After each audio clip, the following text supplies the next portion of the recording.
Facial recognition is everywhere, and the key to this is the incredibly low cost of detecting and recognizing faces. Even cheap, low-cost microcontrollers like this ESP32 camera are capable of facial detection and recognition, meaning for less than $5, you can get started creating applications that change their behavior depending on who it sees.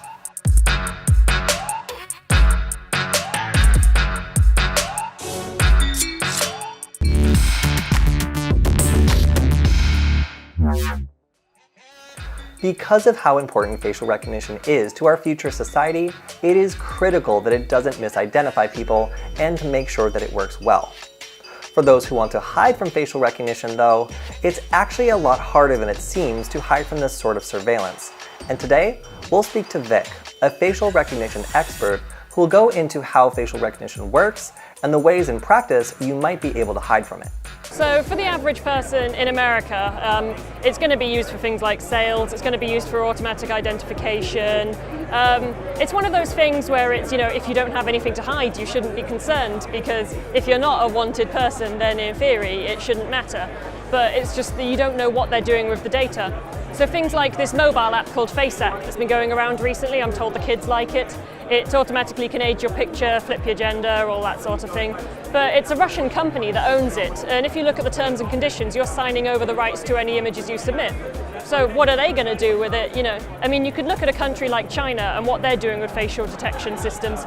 So they've had issues in public bathrooms with homeless people stealing toilet roll. So in public bathrooms, you now have to look at a camera, it scans your face, identifies you, and allocates you X sheets of toilet paper. And you can only get X amount every half hour. They've got cameras there that automatically detect people jaywalking. Some Chinese female celebrity, she got a ticket for jaywalking because her face was pasted on the side of a bus to advertise her new movie, and the jaywalking cameras picked it up and she automatically got a ticket. China is an extreme case, but it just demonstrates the weird ways that it could be used. It wouldn't occur to you that you're going to have to scan your face to get toilet roll, but it could be the future. So generally, the human face, it's got a lot of light and dark regions, and you can see this in eigen faces. But generally, your cheeks are light, your forehead is light, the bridge of your nose is light, chin is light, your mouth is dark, underside of nose is dark, eyes are dark, eyebrows are dark. And based on this, you can it's a good way of trying to mess with the camera systems is by messing with the light and dark balances of the face. So because these regions tend to be quite light, if you suddenly make them dark, say you're wearing a pair of black gloves and you scratch your face, you're then making this whole region that should be light dark. And so that can cause the system to no longer detect a face. And that's kind of a technique that's quite interesting because it's plausible deniability. You're walking through some kind of checkpoint where they're automatically scanning people's faces. You're just scratching your face. They're not going to think, oh, they're trying to defeat the system, they're trying to dodge it. Other things in the face that are quite useful, I'm not entirely sure why, but this region here is quite useful for systems. So just the bit between the eyes at the bridge of the nose, for some reason, if you cover this, then that causes systems to have a lot of issues. Glasses don't quite count, but so things like hairstyles that are designed to defeat facial detection and recognition systems, they'll quite often have a bit of hair that comes down the middle to cover this region. Or if they're using makeup, they'll have a dark patch here or just something to generally disrupt the outline of that shape. And that can cause issues for these systems. I'm not sure why neural networks have decided to put so much weight on here, but they have. Neural networks is black magic, really. You don't know what's going on all the time. So things like Adam Harvey's CV Dazzle techniques are really interesting, and they seem to be quite successful. He's designed a set of hair and makeup techniques which just generally mess with the light and dark balances of the face, so having black lines here, asymmetrical haircuts, because a lot of the systems kind of rely on there being some symmetry in the face. Generally, the styles he goes for are the opposite of traditional makeup. In traditional makeup, you make your lips darker by applying dark red, you make your eyes darker by putting eyeliner on and mascara, whereas that makes it easier for the facial detection systems to detect you because they're kind of looking for dark in the eyes and dark in the mouth.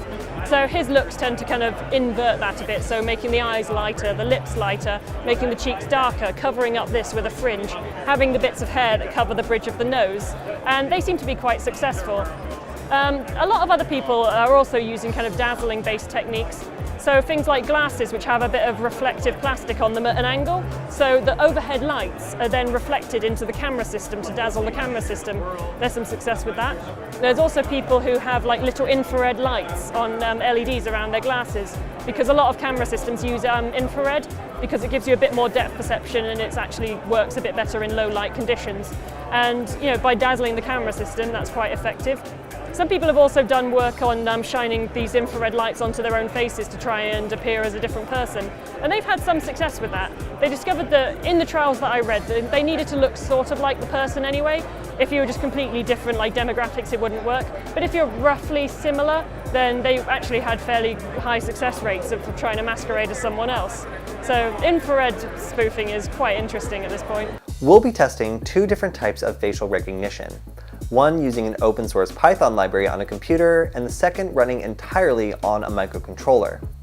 The one running on a microcontroller we expect to be able to trick pretty easily, but our Python-based script might present a bigger challenge.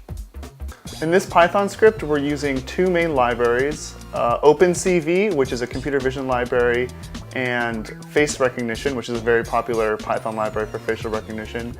And we also have a ESP32 camera.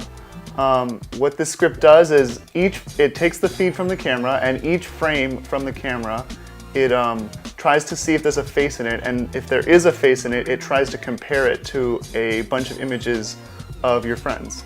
And if it finds a match, it identifies it and says, hey, here's your friend.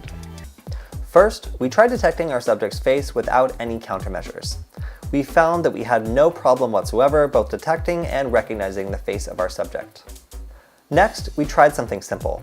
Tilting the head is something that can confuse simple facial recognition. After our subject tilted his head about 45 degrees, the microcontroller stopped being able to detect his face, but the Python script still can. Hiding the bridge of the nose, recommended by Vic, seemed to be very effective.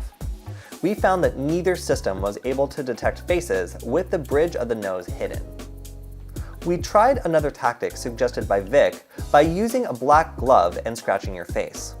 Now this sometimes defeated detection on the microcontroller and did defeat recognition, but the Python script could detect our subject without any problems. Now adding a small decoy face we tried early and found to be pretty effective. By adding a small face to a pair of sunglasses, we could hide our subject from detection and recognition for both types of cameras. Yeah! I love it! I love it, it's so cool. Next, we created extreme light and dark shadows on our subject's face with a flashlight and a shape to cast shadows. This really only defeated recognition on the microcontroller, but not facial detection. On our first attempt to use makeup for the experiment, we tried distorting the T-line of a person's face. Now, we found that this could hide a lot, both detection and recognition, on both different types of cameras. We found that this even worked if you removed a lot of the makeup, but the brows seemed to be incredibly critical to getting this to work. Thanks for Irish. Nice. I saw that. Next, we tried the famous CV Dazzle style makeup, and we found that it totally defeated the simple microcontroller's base detection, but it was much less effective against our more powerful Python script. We were able to detect and recognize our subject with Python no problem, but we couldn't do either with the microcontroller. Next up, we decided to apply makeup in a way that was inverted from usual, so making the dark parts of our subject's face light and the light parts of our subject's face dark. We were actually pretty surprised to find that this was quite effective, but it had no chance of defeating the Python script, even though it was pretty effective against the microcontroller.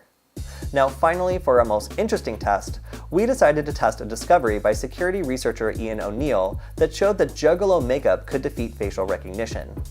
Now in practice, our test showed that this did stop the microcontroller, but the Python script was able to detect his face, although it wasn't able to always recognize him. As we learned today, facial recognition can be used for bad or good applications, but either way, it is widespread and here to stay. No matter what the future brings, we can expect hackers to find other interesting ways of defeating facial recognition systems. So if you find any interesting ones, make sure to let us know so we can cover them and test out how they work against a variety of different types of facial recognition systems. That's all we have today. A big thank you to Vic for lending her expertise to this project. And if you want to suggest any follow-up episodes, you can always hit me up on Twitter at Cody Kinsey.